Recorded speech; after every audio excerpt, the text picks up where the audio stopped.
नमस्कार साथियों, मैं आपका दोस्त अशफाक अहमद और आप देख रहे हैं देशभक्त चैनल। अभी आज चंडीगढ़ का मेयर का चुनाव का रिजल्ट आया और उसमें भाजपा का मेयर बना दिया गया।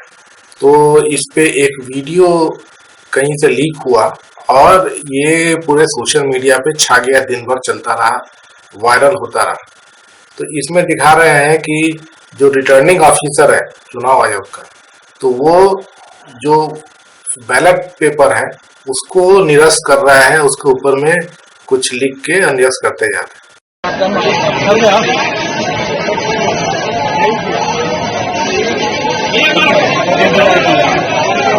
तो आज 8 बैलेट पेपर निरस्त किए।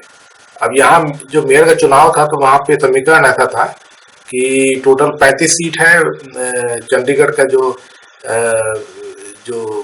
नगर निगम है, और उसमें अभी फिलहाल जो पोजीशन था कि 13 जो थे वो आम आदमी पार्टी के जो कॉर्पोरेटर होते हैं और कांग्रेस के साथ, तो ये मिला के 20। और उन्होंने पहले ही अनाउंस कर दिया था कि दोनों मिलकर चुनाव लड़ रहे हैं। तो यहाँ पर चाहिए था जीत के लिए 18 मिनिमम, क्योंकि 35 का सीट है। तो इसमें आराम से वो जीत ही रहे थे, उनका बहुमत था। और भाजपा का जो है वो 15 था स्ट्रेंथ। तो ये जो रिटर्निंग ऑफिसर है इसने बैलेट पेपर में को निरस्त कर दिया 8, ये जो कांग्रेस और आम आदमी पार्टी, और भाजपा जीत गई। तो इतना बड़ा धांधली हुआ। ये जो चुनाव जो था, ये पहले तो वो चुनाव आयोग का रिटर्निंग ऑफिसर बीमार है करके इसको चुनाव नहीं किया गया था पिछले हफ्ते, इस हफ्ते किया और उसमें भी धांधली करके बीजेपी को जिता दिया। अब देखिए इनकी औकात क्या है कि भाजपा वाले ने बीजेपी फॉर इंडिया का जो ट्विटर अकाउंट है वहां से ये भी एक मैसेज डाल दिया कि भाजपा जो है वो कभी भी हार नहीं सकती है। इतना ये इंडिया गठबंधन वाले आम आदमी पार्टी और कांग्रेस मिलके भी भाजपा को हरा नहीं पाए, इस तरीके का उन्होंने दुस्साहस किया। बताइए, देखिए कि चोरी से जीते और उसके बाद में सीनाजोरी कर रहे हैं। तो ये पूरा जो चुनाव की प्रक्रिया है तो इस पर प्रश्न चिन्ह लगता है। और ईवीएम का जो मुद्दा है वो तो ऐसे भी देश में गरमाया हुआ है। उसके अलावा चुनाव आयोग जो है पूरा जो है वो बीजेपी के कंट्रोल में आ चुका है। और आपको ये भी पता होगा कि सुप्रीम कोर्ट ने अभी 3 महीने पहले एक अरेंजमेंट किया था। उन्होंने एक कानून बनाया था कि जो चुनाव आयुक्त होते हैं देश के 3 होते हैं, एक मुख्य और 2 उसके साथ में और चुनाव आयुक्त। तो इनका जो इनको जो चुना जाएगा तो उसमें विपक्ष का एक विपक्षी पार्टियों में से एक उनका कोई नियुक्त किया हुआ आदमी रहेगा, और एक सुप्रीम कोर्ट से रहेगा, और एक जो सरकार है उसका एक आदमी। तो 3 लोगों की ये कमेटी रहेगी, वो चुनाव आयुक्त नियुक्त करेगी। तो ये बहुत अच्छा सिस्टम था। तो तुरंत मोदी जी ने एक कानून बना दिया कि चुनाव आयोग को चुनने का अधिकार जो होगा तो उसमें एक तो सरकार की तरफ से एक आदमी रहेगा कमेटी में, और एक विपक्ष का रहेगा, और एक जो पीएम है वो रहेगा।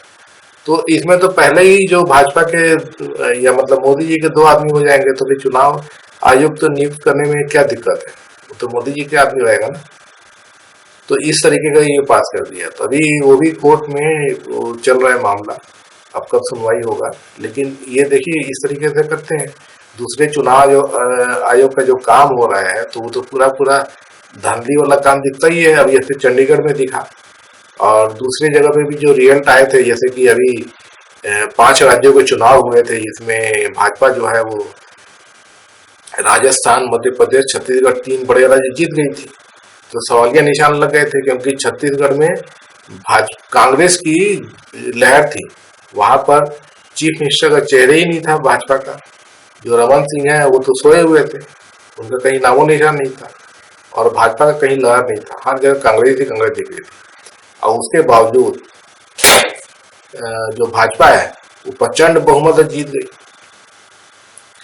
एमपी में भी कांग्रेस का ही जीत बता रहे थे, लेकिन वहां भी भाजपा प्रचंड जीत गई। और राजस्थान में कांटे की टक्कर बता रहे थे, तो वहां तक टक्कर थोड़ी हुई, लेकिन उसके बावजूद जो राजस्थान में अशोक गहलोत की सरकार ने अच्छे काम किए थे, तो उसके बिना पर कांग्रेस को जीतना चाहिए था, लेकिन हार गई। तो सवालिया निशान तो लग रहे हैं। और ये देखिए, इतना छोटा सा मेयर के चुनाव के लिए इतनी धांधली हो रही है। अब बताइए कि जो बड़े चुनाव हो गए तो उसमें क्या क्या नहीं कर सकते हैं। मोदी जी, आप तो जानते ही हैं कि मोदी शाह जो है वो चुनाव हर समय चुनावी मोड में रहते ही हैं। उनको सिर्फ चुनाव से मतलब है, बाकी देश जाए भाड़ में, कैसे सरकार चल रही है नहीं चल रही है उसके बारे में कोई ये नहीं। क्या लोगों की अपेक्षाएं क्या है, लोग क्या चाहते हैं सरकार से, उससे कोई लेना देना नहीं, कोई सरोकार नहीं, बस चुनाव जीतना है।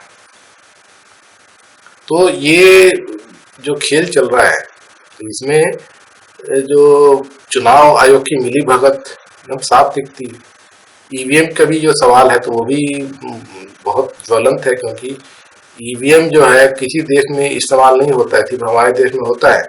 इस साल तो बांग्लादेश में भी चुनाव हुए थे, तो वहां भी ईवीएम हटा दिया गया, बिना ईवीएम के चुनाव हुआ है। तो हमारे देश में ही ईवीएम से क्यों? क्योंकि ईवीएम जो है उसमें वीवीपैट की पर्ची, पहले बात तो कि कोई गारंटी नहीं है कि वीवीपैट में जो छप रहा है उसी को वोट जा रहा है ईवीएम में। दूसरी बात तो मिलान तो करते भी नहीं है ईवीएम और वीवीपैट का। और बाकी जो है वो तो खैर है ही कि इलेक्टोरल बॉन्ड का भी जो सवाल है कि मोदी जी ने इस तरह से कर दिया है कि भाजपा को पैसे मिलते हैं अफरात इलेक्टोरल बॉन्ड से। क्योंकि इलेक्टोरल बॉन्ड मोदी जी ने ऐसा सिस्टम ला दिया है कि कौन पैसा दे रहा है, कितना पैसा दे रहा है, और वो पैसा जो है कहीं से भी आ सकता है, काला धन, सफेद धन, कुछ भी हो सकता है, उसको कोई भी क्वेश्चन नहीं कर सकता है। और वो पैसा भाजपा को आराम से आ जाएगा, कोई भी बड़े बड़े जो धंधा सेठ देंगे, अभी मोदी जी उसको फायदा पहुंचाते हैं। अडानी को ही देख लीजिए, तो पूरे पैसे जो है वो इलेक्टोरल बॉन्ड से भाजपा को आते हैं। तो भाजपा जो है वो सबसे दुनिया के सबसे रईस पार्टी, आपको मालूम होना चाहिए। और दूसरी तरफ देखिए तो कांग्रेस को ही कुछ पैसे नहीं मिलते, बहुत मुश्किल होती है, उनको चुनाव लड़ना ही आसान नहीं होता है। तो चुनाव लड़ने के लिए पैसे की जरूरत होती है, तो कांग्रेस कहाँ से लाएगी, या विपक्षी पार्टियां कहाँ से लाएंगी, तो ये बड़ा सवाल है। कुछ अरेंजमेंट होना चाहिए कि पार्टियों को चुनाव लड़ने के लिए पैसे मिले, तो ये एक बहुत जरूरी चीज है। पैसे मिलने से ही चुनाव लड़ने के लिए सब अरेंजमेंट हो सकता है, लोग इकट्ठे किए जा सकते हैं, प्रचार किया जा सकता है। तो एक तो पैसे का सवाल हो गया, दूसरा पावर का। तो ईडी और सीबीआई का आप देख ही रहे हैं पूरे देश में कैसे खेल चल रहा है। बस मोदी जी बस ईडी को लगाओ और उन लोग जो विपक्षियों को दबाओ, किसी तरह उनको तोड़ो, उनकी सरकार गिराओ, उनको चुनाव लड़ने का मौका ही ना दो, जेल भेज दो, यही सब चल रहा है ना। ईडी का जितना भी अभी जो हो रहा है, तो जो सही में भ्रष्ट है वो तो भाजपा में सब चले जा रहे हैं, और उसके बाद में उनका केस वेस सब बंद हो जाता है। उसके पहले मोदी जी चिल्ला चिल्ला के बोलते हैं कि 70,000 करोड़ का घोटाला किया अजीत पवार ने, और दूसरे दिन अजीत पवार भाजपा में आ जाता है, फिर सब शांत, और उसको डिप्टी सीएम भी बना देते हैं। ये दूसरे भी सब जितने भी भ्रष्टाचारी जो भाजपा में गए हैं, तो वो चैन की नींद सो रहे हैं। और दूसरी तरफ जो विपक्षी पार्टियों पे ईडी रेड करती है, वो क्या मिल रहा है, पुराने पुराने 25 साल पुराने केस जिसका सब बंद हो चुका है वो खोल रहे हैं। क्यों खोल रहे हैं भाई? उसमें क्या मिल गया 25 साल में, और अभी भी क्या मिल रहा है? कुछ मिल रहा है क्या? अभी तेजस्वी यादव के परिवार के ऊपर में लालू यादव को जबरन इतना देर ईडी पूछताछ कर रही है, क्या मिला? राहुल गांधी से इतना पूछताछ की, सोनिया गांधी से पूछताछ की, क्या मिला? जो केजरीवाल की पार्टी है, तो उनके भी जो मंत्री थे मनीष सिसोदिया, उसके बाद संजय सिंह, उनके पास में क्या मिला? हेमंत सोरेन के पास से क्या मिला? जबरन परेशान कर रहे हैं ना। भ्रष्टाचारी तो सब भाजपा में बैठे हुए हैं, जो चले गए भाजपा में वो भी भ्रष्टाचारी है, जो पहले थे भाजपा में वो भी भ्रष्टाचारी।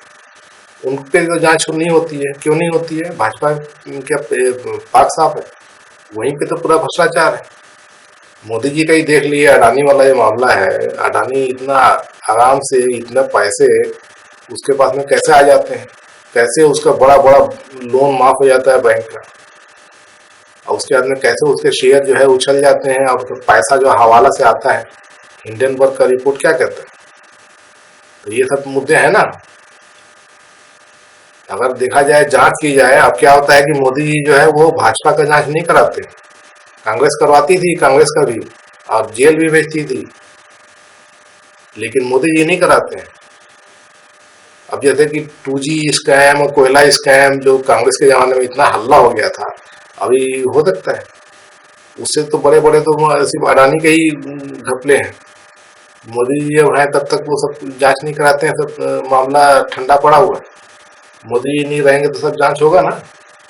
अडानी हो गया, जितने भी ये सब अजीत पवार और हिमंता बिस्वा शर्मा और शुभेंदु अधिकारी, कम से कम भाजपा के ही 2-3 हजार नेता जो हैं वो लपेटे में आएंगे जब मोदी जी नहीं रहेंगे। तो ये हाल है देश का, और ये सब इसलिए हो रहा है कि चुनाव बहुत गड़बड़ी करके की जीती जा रही है। अगर सही निष्पक्ष चुनाव हो जाए तो मोदी जी हारेंगे, लेकिन वो हो नहीं पा रहा है। और इसीलिए चुनाव आयोग को सही करना बहुत जरूरी है। इसमें सुप्रीम कोर्ट का सबसे बड़ा रोल हो सकता है। सुप्रीम कोर्ट कुछ करे, नहीं तो देश जो है बहुत बुरी हालत में जा रहा है।